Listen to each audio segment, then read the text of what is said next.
Hi, welcome to our mini lecture on working through and termination. This mini lecture is meant to be viewed prior to our 10th class. So the purpose of this lecture is to discuss what working through actually looks like and mindful termination, the importance of the mindful termination. So we enter the working through phase when the client experiences the therapeutic relationship as different than other relationships. And working through is not about gaining insight or exploring the past. It's about linking the experience with us, the therapist, to changes with people in their world. So typically clients change first with us, therapists, then acquaintances, then supportive loved ones, then caregivers and family of origin. So working through is often the most rewarding part of treatment for us. We're witnessing the client's self-efficacy and we're really able to celebrate that with them, which is fun and really rewarding. As transference has been identified and is being resolved, we may show more of ourselves. We may be more directive. We may answer more questions about ourselves, and we may provide some suggestions or information. In this way, we may function more as a coach with certain interpersonal scenarios. So for instance, the client takes some new skills, relational skills out into the world, they come back and talk with us about it, and we may coach them a little bit on how this is. Really important to note that in this coaching, reenactments may occur, so we need to be really mindful about what the client is bringing in and what's coming up for us. So as part of this, we will be doing family of origin work. So we really want to promote an internal focus for change.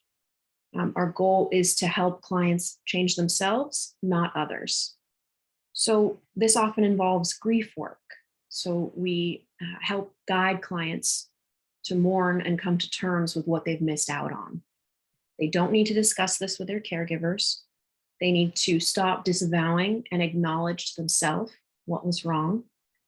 We need to stop their own participation in any ongoing or current mistreatment, and to grieve for the support, protection, or validation that was missed. And it's important that we consider the whole picture and respond accordingly.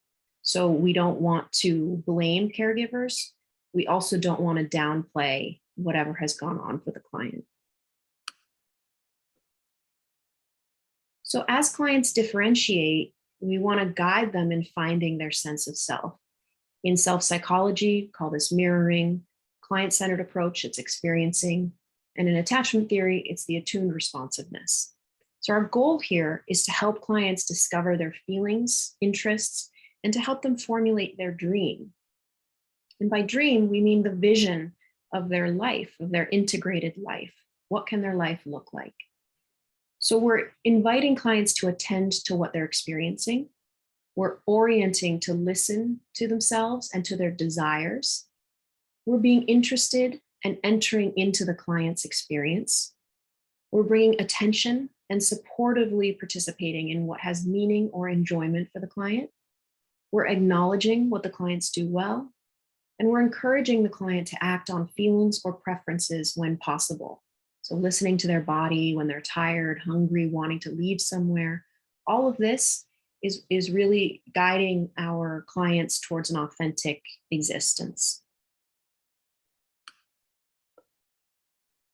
So as part of differentiating, it's important that we help our clients anticipate the potential disappointment that they may feel when they are differentiated out in the world, differentiated from their loved ones.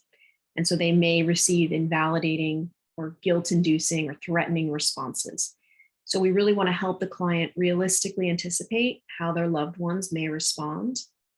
We want to help the client specifically detail how they're likely to feel, what they may say or do if they receive the unwanted response from their loved one. And we can role play with clients. Some clients like role play, others do not, but it can be really helpful in helping our clients change their responses into kind of practice. So some helpful process questions here would be, What was it like when they dismissed you like that? Or what would you like to be able to say next time this comes up? I really love that second one. What would you like to be able to say next time? So termination. Termination is huge. There's a lot to say about termination. We're just going to touch on the basics of the basics here in these next couple of slides. Termination is an opportunity to model a positive ending or perhaps painful loss. We want to talk about the relationship, the therapeutic relationship. We want to talk about areas of growth and what the future might look like for the client. Really important to note that termination can hold the weight of other losses. So when do we end?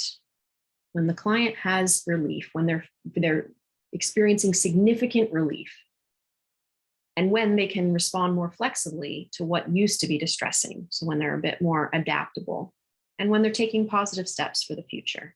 And we get this information from the client report, from our observation of how they're doing, and from the outside world. So if their loved ones are telling them that they seem more flexible or that they're handling things better.